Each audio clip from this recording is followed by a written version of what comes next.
Kelly, and welcome to Profoundly Human.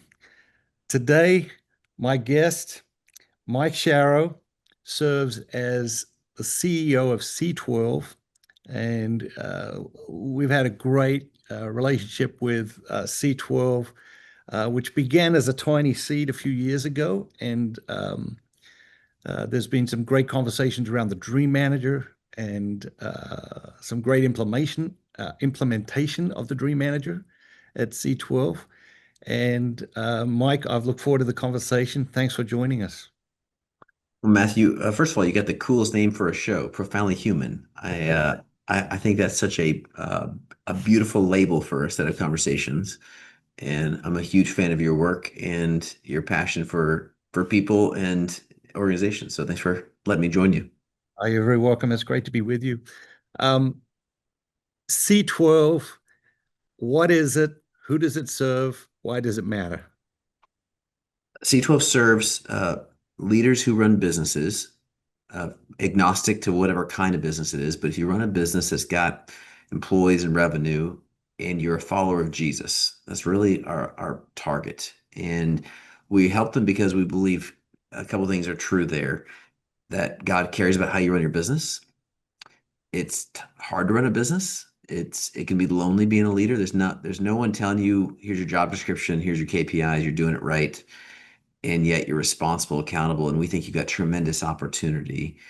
And so we like serving men and women who run businesses to do what we call building a great business, but doing it for a greater purpose, Hmm. and helping them understand that God is glorified by what we do, that God actually cares about accounting companies and manufacturing companies. He cares about how you do it, the excellence, the dignity, the goodness, the beauty. He cares about who we become in the process, that we're not just instruments. We're sons and daughters, and he actually cares about how it affects us. He cares about the motive we bring to it, how we view it, and the impact it has on the world, and that business can actually change worlds. That it's, um, we like to say, I got involved because of a diagram of how do you know you're actually honoring God in your work? Hmm. What makes God say, good job, beyond just not doing bad things? Like I live in Texas, and I moved in here years ago, and I'd never been in a place where where Christianity is so prevalent culturally, not always authentically, but culturally. And I'd ask people, well, what does it mean to be a Christian in business? And they usually say things like, well, I don't lie, I don't steal, I don't cheat, I pay people fairly. And I'd be like, well, it keeps you out of jail, that makes you a decent American. But like, is that all that God cares about? Is just not doing bad things? And then an area where we resonate with you is this idea of business as a ministry, that if you run a business, you're used to getting asked to give money to things and do charity, do philanthropy. And I hope people do more of that. Um, but I think God actually already is loaded. I think God has a lot of money. And I don't think our greatest contribution to the world is the ability to write a check from profits. I actually think the way we make money is more important than what we do with the leftovers. And so how it impacts humans, how it changes the world and shapes culture, and then how leaders manage their intention of their lives. And so we serve thousands of leaders all around the world. We create these groups where they meet once a month in a local city with a full-time leader to coach them through the realities of how do you run a business, how do you do it well, how do you honor God, how do you view your business as your act of worship to God, and your chance and business as a chance to change lives in your city and your industry. Um, and we've been doing that for 30 plus years all over the world, seven countries on five continents right now. Wow. What is peer learning? What is peer learning? So I have had counselors, therapists, coaches, teachers, advisors. We need all those things. Peer learning is the idea that it can be really powerful to learn together. And so we create peer groups where everyone else on the table is a C12 or is a CEO themselves. They run a business. They're not your competitors. Make sure there's no conflict of interest there. And we've all got experiences we can share and learn together. But then we'll put a professional coach to say, okay, let's learn together, but let's help each other get unstuck. Let's go, hey, I feel this way when I'm dealing with an employee who's not doing well, or a customer that's not doing well, or a product idea that failed. Um, and I can get stuck in that. But if I have peers going, well, hey, I've been there. Here's what I've learned. Here's how I get through that. If we can have some shared context and shared accountability, it compounds the learning you also get with having a valuable coach and consultant. So we try to fuse some of those things together. But I've long believed in every job I've had, even when I wasn't a CEO, I would try to find other people doing my job in my industry and be like, hey, can we share notes? Like, what are you doing? I'd love to. I always said I hope I can make new mistakes, not old ones. I want to just Mm. have brand new potholes that no one else has fallen into before. And so peer learning, as simplest is the idea of getting people who have similar situations, sharing, learning, and pursuing growth together. And if you can add formality and structure to that, then it just gets richer. Before somebody gets involved, what concerns do they have about that, or what are their fears of that? Mhm. And and then if we go 3 years down the road, how has that changed, and what have they learned, and what have they gotten out of it, would you say? Well, I'll be confessional. So I didn't start the business. I'm the third CEO of it. I was a customer 15 years ago. I was busy in my own city, and a friend of mine joined a group. I'd never heard of it. He kept telling me he was joining some Christian business group thing. I was like, good for you. God bless you. Not for me. And he was like, hey, I really think you should check it out. You love Jesus. You love business. Would you come do it? And I finally told him, like, hey, Scott, listen, I love you, man, but like, I've got a great church. I've got a good small group. I've got a good marriage group my wife and I are in. I've got consultants. I got advisors. I got friends. Like, I don't think I need one more thing. And I'm busy. So I got no time. And candidly, I think sometimes Christian business things are weird. They can be wacky. You don't know what they're gonna do theology wise, and it can just be weird. And so he eventually nagged me to the point where I said, if I go to a stupid meeting, will you stop bothering me? That's how excited I was to go. And he said yes. And so um, generally people are afraid of, I don't have the time. Like, how in the world am I gonna have time for one more meeting? Yep. Um, how are these folks going to be able to help me with my business if they don't run my business? If you're a Yep. roofing company or me at the hospital, like, how's a hospital CEO going to help me with my roofing company? Um, okay, I'm a Christian, but most of my employees are not. My customers are not. I deal with regulatories and industries, and like, I don't want my faith to become a liability or to create legal issues or harassment issues. And so I'm not sure what the right kind of lanes are there. All those things are typically the barriers, but usually the biggest one is just they've never actually experienced a professionally facilitated peer group. Once they get them to come to a meeting, so I went to my first meeting July 2010. I joined August 2010, and I've missed 3 meetings since. So it was a fairly expensive first meeting. It kind of cost me a lot of time the rest of my life. My grandmother, when she's not a person of faith, and she was asking about this thing. She's like, I looked at the website, Mike, and the best I can tell, it looks like it's an AA meeting for CEOs. And I said, well, not quite, but we all need recovery at different levels. So yeah, close enough, Grandma. It is a support group. 3 years later, what typically happens? They typically are saying, man, so much less chaos in my leadership. My business is so much more organized, disciplined. My 89% would say my marriage is transformed. Um, I feel like I know who I am and why I exist and what my role as a leader is. Typically, they'll have better employee engagement, better margins, less crisis. Will feel like the fire drill is starting to die down in their business, and they're beginning to run the business versus being ran by the business. It's and it's usually this total reimagination of, I never viewed my business as being full of so much potential. We know it makes money, it provides, does good, maybe it creates margin, you can do stuff. When you begin to view your business as a place like, oh my gosh, this is a dojo of my own discipleship. This is like a gymnasium where I'm working out my faith. I'm getting a chance to change hundreds and thousands of lives. And the average business, you start thinking about like your employees and their families, and they got kids at home, and you got customers and vendors and supply. Businesses are all about people. And Yeah. you begin to think about how you can impact all those people through a well-run business, and then just the cycles that creates. Usually 3 years in is where we say the big ideas will have gone from your head to your heart to your hands, and you'll suddenly start being like, I get it now. I think I understand why I'm in business. Mm. You mentioned transforming marriages, improving Hmm. marriages. How does a business organization, Do that. yeah, Yeah.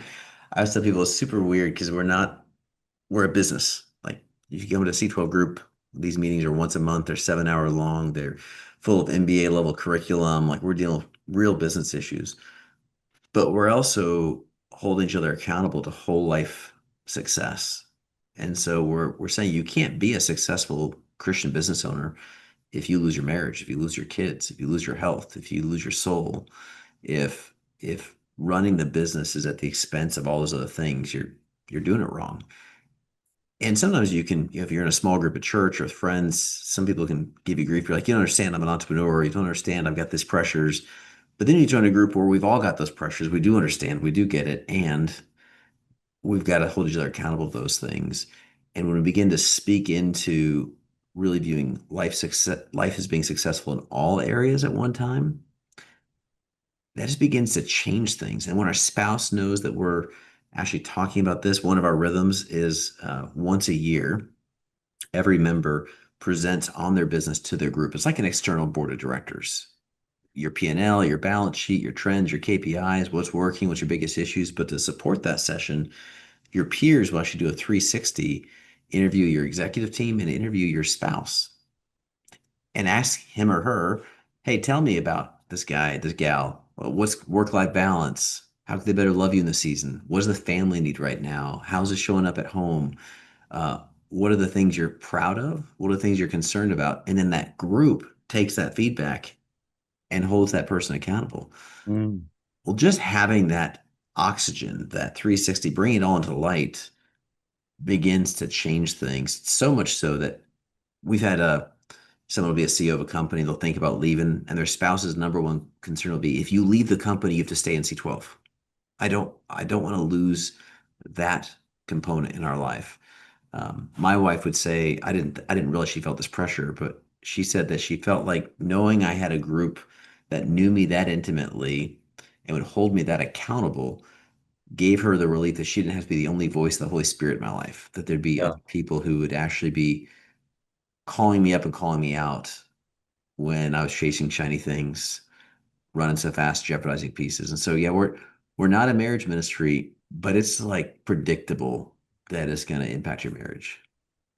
How does becoming a better business leader make you a better parent, do you think? I think, I was thinking about when I first got exposed to the way you brand your show, Profoundly Human.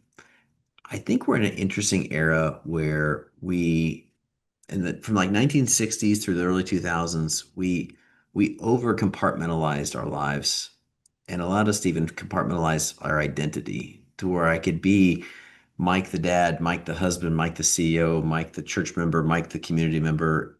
And while I do have all those hats, they're so separated. You can also be different people in those spaces. When you drive towards whole life success and you begin thinking about how to be a good leader, and that leadership, you're thinking about how you affect those who lead and them, and you're thinking about your motive and your culture, and you're thinking about the fruit of the spirit in your life, and you begin broadening the aperture out to actually look at your family, just as you're looking at the family of those you lead, they become surprisingly interconnected. Um, when back to the marriage thing, we would tell CEOs a couple things. God seems to care a lot about marriage. He says it's a profound mystery in Ephesians 5. In First Peter 3, there's only a few spots where God ever says, I won't listen to you. But in First Peter 3, he tells husbands, if you don't love your wives, I won't hear your prayers. That's a pretty, like, if you stop and think about it, like, that suggests there could be times where I'm praying to God, asking for good things, saying it right, and him being like, yeah, yeah, yeah, hold that thought. Go back and love your wife. Until you do that, I'm not listening to that prayer request. It's a good one. I Yeah. want to do it, but I really care about your marriage. So I think A, it's a big ministry, but second, I think the way we do family is actually a testimony to our employees. I think it tells the world what we think about marriage and tells the world what we think about kids. Um, I was haunted by, we had I was speaking at a university, and a college student walked up to me after my talk on leadership, and she said, "Hey, I was thank you for your talk and tell you that C12 really impacted my life and has changed my family." And I said, and she's like 20 years old. And I said, I don't think you know what I do because I don't think I've actually impacted your life. And she said, "Oh, no, no, you have. My dad runs a $1 billion company. He's been in C12 for years. Growing up, my dad was always the most generous guy in town. Everyone at church would always say, 'You must be so proud. Your dad is such a big deal. He does such great things for the city.'" And at home, I remember my mom crying and us saying, "I wish that in my dad's quest to go save the world, I wish we were part of that world. Mm. That we always knew our dad was doing great things out there. We just were never in the picture." And she's like, and then he joined a C12 group and someone started challenging him on his marriage, his family, his relationship with his kids. And she's like, and suddenly we were part of the world he felt called to change, not just bystanders. And she's like, and I went from hating my dad's business and resenting it to saying, I want to be in business one day because I can see how business can be used to impact people's lives. And so I think the interconnectedness of just being like, man, we are one life.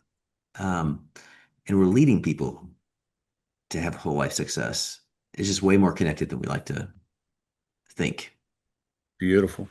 Why do you think that the Dream Manager and C12 have made the connection that they have?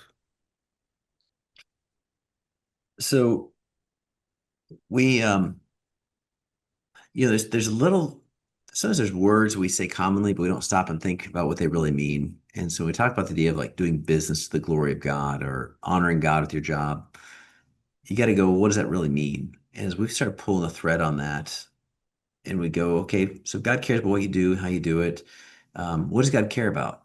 God cares about the world. He cares about justice and truth and a bunch of things. He seems to care a lot about people. Like in the Old Testament, throughout the Bible, like he gave his own only begotten son for people. That's how much he cares about people. The only leaders in the Old Testament God got really angry at were the ones who mistreated people. So it seems like you got a God who loves people and who really doesn't like mistreatment. So that's certainly part of success. And so we wrestled with how do you measure the success of a company? And we'd argue that there's three ways of adding value that every business can be compared to. So we go, how do you compare an IT company to a healthcare company to a, an auto dealership? Totally different businesses. But we'd say, hey, every business has got economic issues, your profitability, values. We'd say, what's the economic value you've created? Is the business worth more today than it was 10 years ago? You can measure that. But we'd say you also are stewarding humans. And so are people worth more now than when you got them 10 years ago? Are you actually growing the value of your people? Not just are they more productive, not just are they, working more hours or selling more widgets, but are they actually better humans because they've worked with you? Are you a good steward of God's treasure? And then the third value add is spiritual value add. Are you actually helping demonstrate the love of Christ in real ways? So when you get people thinking about their employees, and going, how do you stop looking at people and start seeing people and really thinking about every one of those people have got physical needs and issues, they got emotional needs and issues, and they got spiritual needs and issues. How do you begin to see them there and go, why does God have them working for you?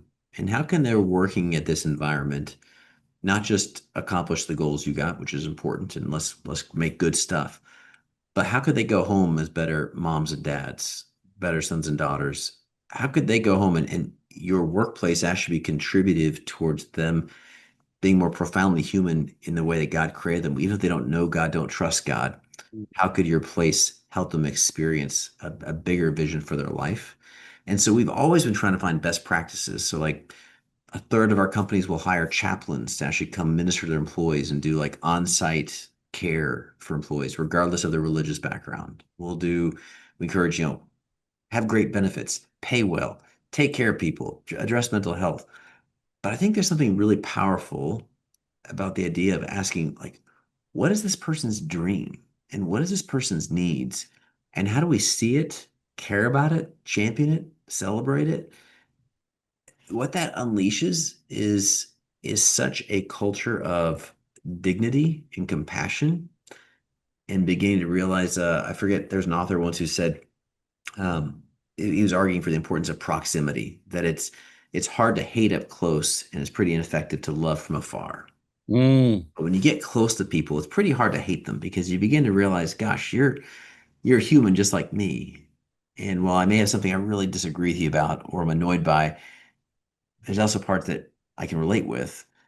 Um, and it's pretty ineffective to love people from a distance. But Dream Manager became such an accessible thing because our members employ over 1 million people, every background you could think of, every religious background, cultural background. And so, well, we are Christians. We want to serve and love everyone regardless of where they're at. And Dream Manager creates such a fantastic way to create a culture, a programmatic, like it's just going to be normal that we're going to actually see each other and champion each other's success in life. And whether that's for somebody, I can think about a company out in South Carolina work for that. That was someone who's trying to help deal with some immigration issues in their family, whether it's someone who's trying to get their first home. I just helped an employee in their 30s and get their finish their degree, whatever those things are, to just to bring that humanity into the environment and say we're going to care about that and care for one another. That's always been in our heart is how do we foster environments that we would say if there is to be a hallmark of a business ran by someone who follows Jesus, shouldn't it be ethics, value, morality, dignity? Yes. Shouldn't it be excellence, world-class product? Yes. But shouldn't it also be a spot that to work there, you come away better, you come away more fully human? And Dream Manager became a universally like, okay, we can do that. We can put that in place here. It doesn't matter if you're a big company, small company. It doesn't matter if you're um, if you feel confident in talking about your faith or not. You can take care of helping people see them flourish. Yeah. I mean, Well, why did you did put all the work into creating a program, writing a book, and helping other people do it? Like, why was that such a big idea for you? it's interesting. I had the idea. I mean, the essence of the idea is in the Rhythm of Life, which was written 10 years earlier.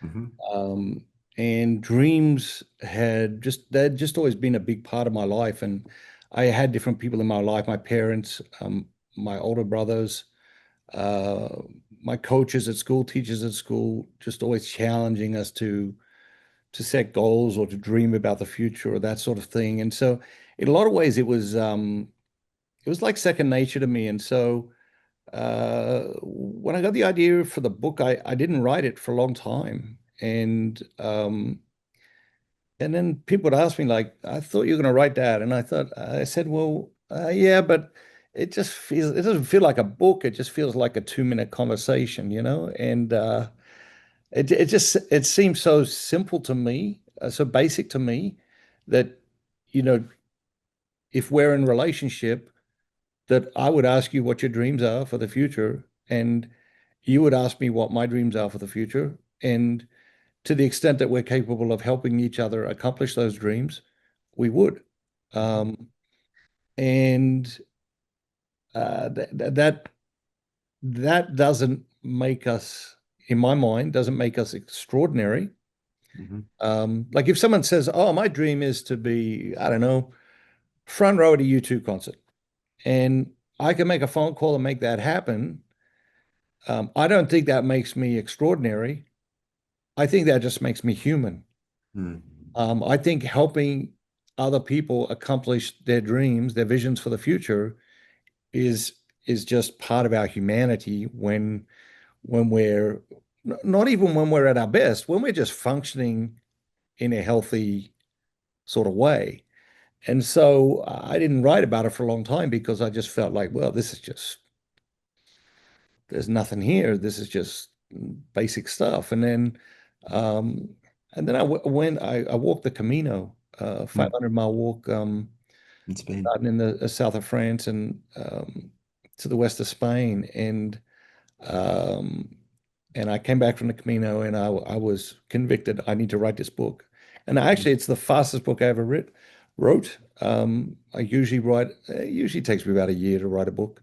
Um, I wrote the book in 3 days. I didn't sleep for 3 days. I just wrote for 3 days. Mm. I remember I traveled to Atlanta to give a commencement speech during those 3 days, and I stayed with some friends of mine.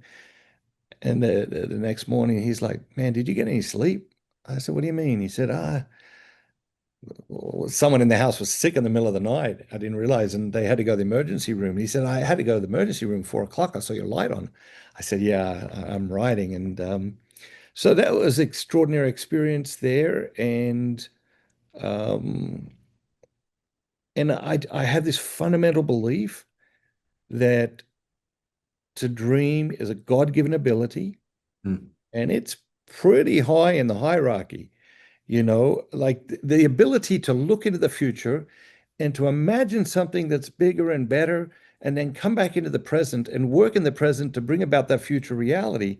That's an extraordinary gift. Okay. Now, what's more extraordinary? Okay, life is a more extraordinary gift. Free will is a more extraordinary gift. After that, it might be the third most extraordinary gift, individual gift that we're Mm. given as human beings. It might not be, but it's in the top 10 and it's very, very powerful. And of all the gifts that God has given us, it is staggeringly unemployed. Mhm. Um, and that actually leads me to the next question I wanted to ask you, and that is, do you encounter leaders of these businesses who have stopped dreaming for themselves? Well, yeah, I was just gonna say I didn't ask that. I didn't know that's your next question. I have found that because it's I mean, to you it seems common, but I'd say it's uncommon sense, and it is part of our human design, but I think it's an under-exercised one.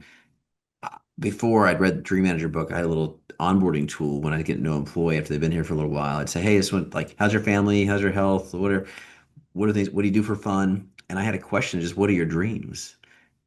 And that like 80, 90% of the time, people didn't know what to say. They're like, dreams. I don't have any. I'm like, what do you mean you don't have dreams? Like, I mean, I don't have time for dreams. Like, Yes. I mean, to this day, it is surprisingly uncomfortable. Now you'll have a few people who are hedonistic and like all the things, all the toys, and it's a glamour life, and it's really what maybe consumed by commercialism. But it is amazing how many people either are slaves to a dream that's really almost maybe more of a fantasy life, or are despondent, despairing, and like I don't got time for dreams. I think as Christians, there can be a funny piece around it because they can be like, well, is it okay to have a dream? Yeah. Should I just be passive and just whatever God says? I'm just gonna kind of sit and just survive life. Because I don't want to be caught up and be greedy. The Bible talks about contentment, but I think we miss out on a father who goes, "What are your I'm a dad. I've got two girls. I'm a girl dad. I love it when my girls come and have a whimsical desire, interest, and I'm like, oh, I could make them, I'm not going to buy you a pony, but I can get you to ride one. I can't, you're not going to live in a castle. We can go visit one. Like when I can make a dream come true for my daughter, I get joy. I'm not doing it because I feel obligated. In fact, the more I can surprise her and make it happen where she's like, I can't believe I got to see this or meet this, I get as much joy as she does. And I think if I'm an imperfect father and I enjoy that, how much more does our father get joy out of us experiencing things? But no, when we talk to a business owner about their dreams for their business, impacting the world, their life, beyond just not failing and surviving and meeting needs, a lot need time to like reimagine. Yes. Yeah, that is one of the things that I have found most fascinating over, Mm, let's say, the last 20 years. And you see it everywhere. I remember working with some NFL players and amazed how disengaged they were. Um, and really like digging into that and realizing that they only had one dream in their life. And mhm, it's their dream since they were, 6 years old or whatever. mm, And their dream was to play in the NFL. mm, And now they're playing in the NFL and they're petrified of losing the dream, and they know it's going to go away at some point. They just don't know when. Hmm. Um, but they didn't have any other dreams, and so that muscle hadn't been developed, and getting them to develop that muscle. And you would think, well, here's these guys, they're living their dream life. They're doing what they wanted to do with their life. They get to play, elite sport, and they get paid millions of dollars to do it. Well, they must have tons of dreams. They must be living a dream life. And of course they very often aren't. And so that led to the realization that I think we all stop dreaming at different times in our lives, Hmm. and it can be for different reasons. It can Hmm. be, you know, a child or a spouse is sick, and we do go into survival mode, or we do go into Yeah, I don't got time for that. serving mode. Yeah. Yeah. Um, it can be that, a business is in trouble. Yeah. It can be that, um, I see a lot of people experiencing anxiety and depression, and that tends to shut down the dream function Yeah. pretty good as well. And so um, I think helping people to imagine a future is so important because it is a seminal sign of engagement. If I talk to a couple, a married couple, and I ask them, what are you looking forward to in the future? And they struggle to answer that question, Hmm. it's not a great sign, Mike. You know, Yeah. um, because it's a sign that they're not actively imagining a future together. That doesn't mean they won't be together, but it does mean that being together might not be, certainly won't be what God imagined and hopes for them in being together. And the same thing for an employee. If I ask an employee, "Hey, what are your dreams? What are your hopes and dreams for the future?" And I don't know. Um, well, how am I going to get that employee to engage in my 5-year vision for the business Hmm.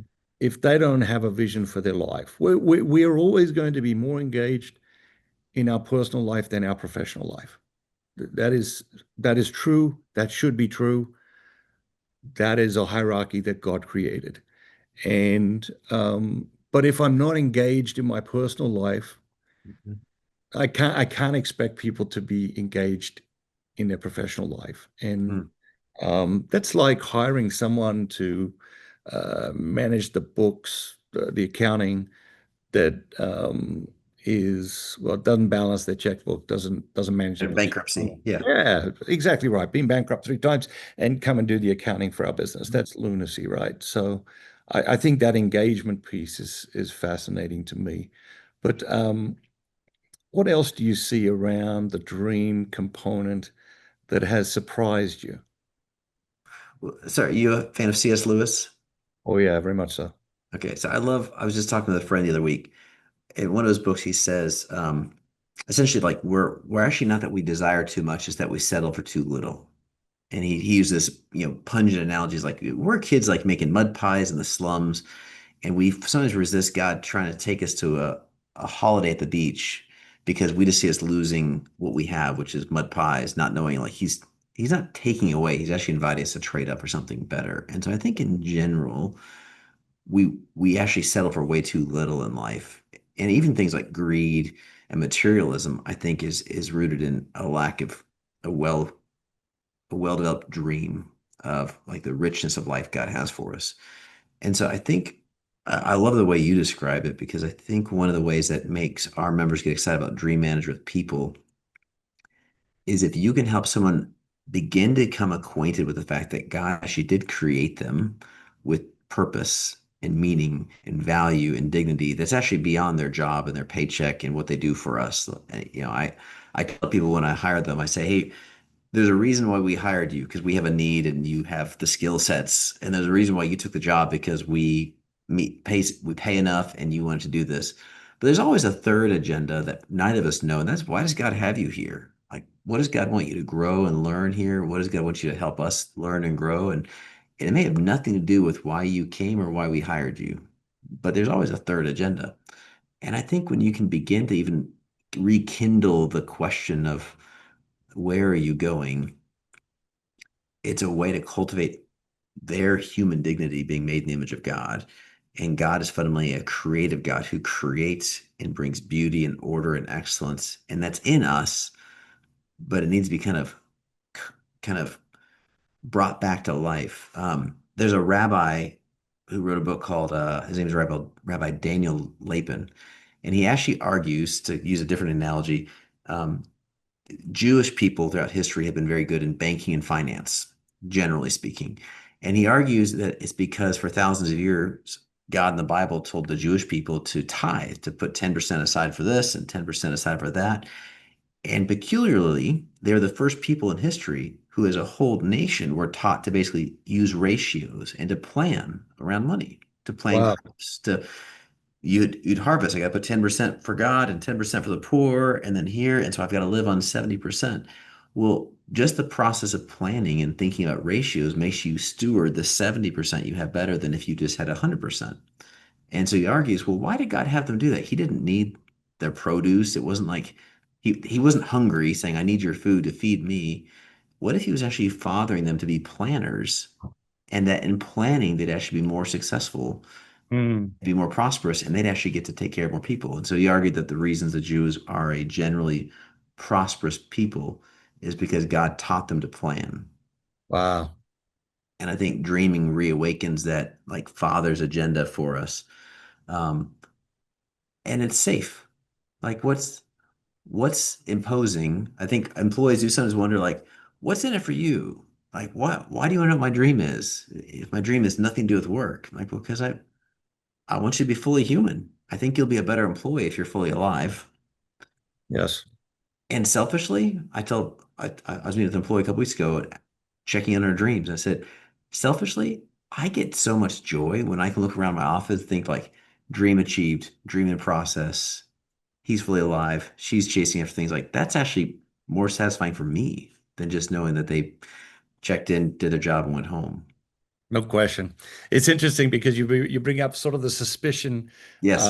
Our culture actually has become so secular that we're suspicious of generosity. Hmm. Um, What's the catch? what's the Why? catch? What is your motive? What are you getting out of it? And that is sad and tragic. But I do see a lot of that, and I hear a lot of that from um, leaders who have dream managers, and they can struggle to get people engaged, some people engaged in the beginning because there is this suspicion, or are you going to take what I tell you back to, my boss, or is that going to be used against me, or that sort of thing. Yeah. Um, and you need to get beyond that. Let me ask you, switching a little bit, you're working with all these business leaders. What challenges, common challenges, do you see them facing at this time? Hmm. Well, so, interesting. One of the things that becomes one of the benefits we've CEOs will say they have 3 years in goes back to your dreaming thing. Most businesses, particularly when it's small to medium businesses, businesses in the 5 million to a couple 100 million range, privately held businesses, they don't actually plan. Yep. They budget for tomorrow a little bit, and they sales forecast, and they always have goals of like I'd like to make more. Everyone, it's kind of the Rockefeller thing, a little more. I want to be a little bigger next year. But you go, no, what's the vision for your company 10 years from now? What's the kind of enterprise you're going to have? What will your people be doing? What does success look like at the end of your career? Yeah. Crickets. Yes. They don't know how to dream. They don't dream personally. They don't dream corporately. Yep. And so when you're always reacting to next year's, next quarter, next month's thing, but you had no plan you're going towards, that that creates a lot of chaos. Because I think right now what's universal, everyone's struggling with finding great talent, finding people, figuring out how to, it's a very competitive labor market. So how do you get people? How do you get people on board? How do you navigate? Technology is always changing. How do you figure out what worked last year may not work next year, and how you're thinking about those things? But the bigger issue is actually the same thing, that it's the macro version of the micro issue. They're not stepping back, looking at their whole business, looking at their industry, saying, where's the world going and where do I want to be in it? And they end up kind of driving by braille, like the rumble strips on the road. You're like, oh, don't do that. Oh, don't do that. Don't do that. Versus like, I know I'm getting there and I may still miss. I may hit a pothole and I may get stuck along the way. And a plan does not mean you're perfect, but at least it means you know where you're trying to get to. And um, I see a lot of the symptom of chaos and being overwhelmed is lack of perspective, lack of vision. And I mean, the Bible says, without vision, the people throw off constraints, they perish, they suffer. And we have a huge lack of vision. Yeah. Yeah. Very, very interesting. So again, it's underemployed. Those dream muscles are underemployed in the corporate level. I I, have two more questions for you. yeah, Uh, First one is, I read that you pastored a church for a a little couple years. while. Yeah. What what was that like, and what did you learn from that experience? Hmm. That's a whole other show. Yeah, it was fascinating. So I'd fallen in love with Jesus at a young age and had been wanted to honor God in everything I do. Was surprised. My wife and I were attending a church when they actually the pastor asked to meet with me, and I figured he was asking for a capital campaign. So I remember telling my wife, "Pastor wants to get a coffee." She's like, "What do you think he wants to talk about?" I'm like, "Are you kidding me? One of two things: time or money. He wants me to volunteer more, or he wants more money. And we already give plenty, and we serve plenty, so I'll buy lunch and I'll tell him no." And I remember coming home, and she's like, "What did he want?" I'm like, "Everybody said he wanted time or money." He kind of asked for both. He asked me to take a 70% pay cut and spend a lot more time at church. Um, and so but it was cool because the church we loved, we worshiped at, it was already our community. And so it was an honor to get to serve and help lead for a few years. Um, Man, I learned a ton. I learned, I grew a heart for how many people in ministry roles full time oftentimes don't have any other vocational opportunities or experiences. And so they can feel stuck there. So I had Yeah. folks I led who were wonderful humans and loved Jesus, but they were burnt out or stuck, but they also felt like, how do I transition out of being a youth pastor or a children's pastor or whatever it may be and go into industry? I don't know how I could do that. And so they can feel stuck. Yes. Um, and how, even there, you can have a lack of long-term vision. It's about the next weekend, and what to do. Um, I loved getting to think about, how do you view the local church is really a locker room? That's the locker room of Christianity. That's not the game. The game is during the week. That's where you Yep. help do drills and exercises and you work on plays so people can go out and actually live out their faith the other days of the week. And Yep. sometimes we get that flipped. We think of that as being the show, versus that's really where you get equipped to go follow Christ in everyday life. And so I love trying to help people like me think about how you go follow Jesus on Tuesday and Thursday. That's the real field of play. Mm. Last question I have for you is, since you became CEO of C12, you've seen this massive growth. Mhm. What do you attribute the growth to? There's huge need. There's huge need. I mean, just in the U.S., we're in other countries, but just in the U.S., I estimate that there's close to 100,000 people who tomorrow will go to work running a company that follow Jesus, but less than 10% of them are in any kind of peer group that's helped them know how to connect those worlds. So it's just massive need. Um, and we've got a recipe that really helps connect real results. You got to help people actually solve business issues. You got to help them deal with reality of today. You can't just be la la land, be like 10 years. Like we talked a lot about planning, but you also got to deal with the real problems you got today and go, how do Sure. you hiring and firing and AI and whatever else issues you got? We got to deal with those things. And so if you have a way that can actually help someone both deal with today and think about tomorrow and keep those things in tension, people join, they stay in for like 10, 20 years. It's really, really sticky because it really, really works. And I believe we're in a beautiful, I'm actually really excited about this moment culturally. We get to complain about culture and society and what's going wrong, whatever, but um, 20 years ago, we were not growing as fast, partly because that generation was kind of buying the lie of, well, you build success, you build financial security, and then with whatever time's left, you then try to go do things for God. Yes. And it was this kind of success and then significance. Millennials, Gen Z, man, they can't stand the idea of postponing purpose. They actually Yes. are frustrated because they know they're wired for more and they don't want to just have a job for 30 years and then do something when they retire. They want to do stuff now. They care about love and justice and truth and meaning and identity, and they're wrestling with all these things. And so I think we're in this moment where when a business owner or entrepreneur can find out, what if your business wasn't just a place you made some money? What if a business was a place where you actually changed lives, changed industries, changed cities? What if it could change you? What if it was not a distraction from things that matter, but actually the very platform of things that matter? That's pretty invigorating. And Yeah, I think the generation right now, the world right now is actually yearning for faith. It doesn't always call it that, but I think it's a pretty exciting moment for our kind of work because the world's hungry for it. I agree. I agree. Mike, fantastic to talk with you. Really enjoyed the conversation. I hope you'll come back and we'll do it again.